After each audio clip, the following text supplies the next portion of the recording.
4000 ரூபாய் கூடுதல் செலவு. கொஞ்சம் வசதியாக இருக்கும் பெண்களுக்கு போய் ஒரு வேலை பண்றவங்களுக்கெல்லாம் வந்து லட்சக்கணக்கில். அதாவது இன்னைக்கு மளிகை சாமான் விலை கிட்டத்தட்ட இந்த 3 வருஷத்துல சராசரி நம்ம மளிகை சாமான் மாசத்துக்கு 4000 5000 செலவாகுதுன்னா இந்த இவங்க ஆட்சிக்கு வந்ததுனால கூடுதலாக செலவாயிருக்கு. கூடுதலா ஒரு 1000 1500 ரூபாய் மளிகை சாமானுக்கு மட்டும் ஏறி இருக்குது. கிட்டத்தட்ட 2000 ரூபாய் வரலுமே மளிகை சாமான் விலை உயர்ந்திருக்கு.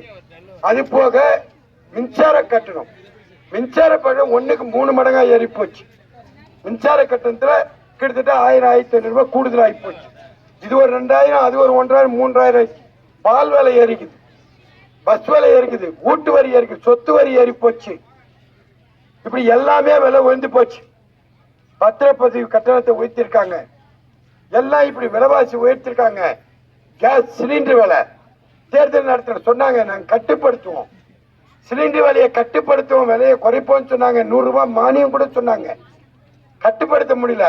ஆக இதெல்லாம் பார்த்தா கிட்டத்தட்ட இந்த 3 வருஷத்துல மட்டும் விலைவாசி ஒவ்வொரு குடும்பத்துக்கும் செலவு மாசத்துக்கு 4-5000 கூடுதலாகுது. இப்போ கட்டுப்படுத்த சொன்னப்பா ஸ்டாலின் அவர்களே, தேர்தல் நேரத்தில் நீ வாக்குறுதி கொடுத்தல, விலைவாசியை நான் கட்டுப்படுத்தும் சொன்னல, இப்ப 4000-5000 கூடுதலா செலவாகுது ஒரு குடும்பத்துக்கு.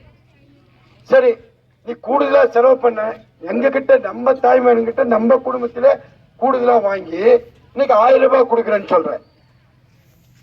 இந்த 1000 ரூபாவை நம்ம கிட்ட வசூல் பண்ண துட்டு கிட்டத்தட்ட மாசத்துக்கு 3000-4000.